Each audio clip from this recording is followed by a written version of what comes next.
It's now 2:30 p.m. and John Wilkes Booth has arrived here at what is the Surratt House. The Surratt boarding house, not the one in Clinton, Maryland. The Surratt boarding house where Mary Surratt was opened 6 months earlier. Brand new building at the time because Washington is expanding for all the people coming into town for the Civil War. And she's running a boarding house right here. Today you'll see it is a wok and roll Chinese restaurant. Yeah, a wok and roll. Pretty good actually. You should go in and try some of the things they have. But the first floor is the Chinese restaurant, and the top 2 floors continue to be pretty much in the same shape that Mary Surratt had it at the time. And you will see it's a National Historic Building. It's protected so they can't tear it down. And the side wall behind my back is the original side wall. It used to be a staircase that went up to the 2nd floor. It's now gone.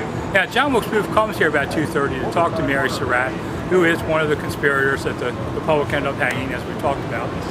And he tells Mary, hey, I've got this package I want you to take down to your other place in Clinton, Maryland, that she owned with her late husband who passed away, happened to be my 3rd cousin, John Surratt.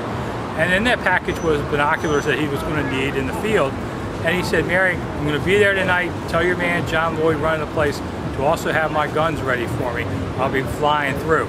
Of course, we know he did, because after he killed Lincoln, that's the first stop they made, was to go get provisions at the Surratt house down there.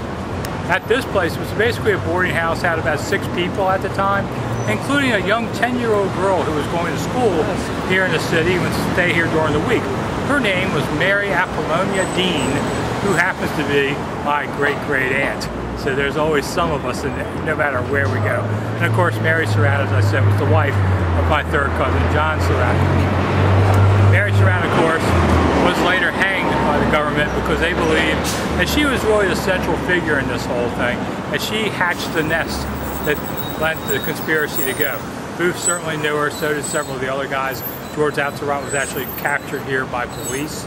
And so it is a central character place right here in Chinatown, where you see all up and down the street a lot of Chinese restaurants, and we're right behind Verizon Center today. It's actually a very vibrant part of Washington, D.C. Back during the Civil War, it was kind of on the outskirts of things. So Mary Surratt, of course, was hanged July 7th with 3 other conspirators. And it was kind of a funny thing. They said, Mary Surratt, you can't hang her. First off, it's a woman. She was the first woman to be hanged in U.S. history. And number 2, they said she's too elderly. She's 42. 42! She's going to die any time now. Nobody lives that long. Pretty ironic. Today, you call a woman over 42, there's going to be trouble. But Mary Surratt decided to, she fought the whole thing, always proclaimed her innocence. Of course, the government was really looking more for her son John Surratt, who had fled to Canada before all this happened, so he wasn't even here. John Surratt was later captured 3 years later, and ironically was serving as a guard for the Pope in Rome when he was spotted.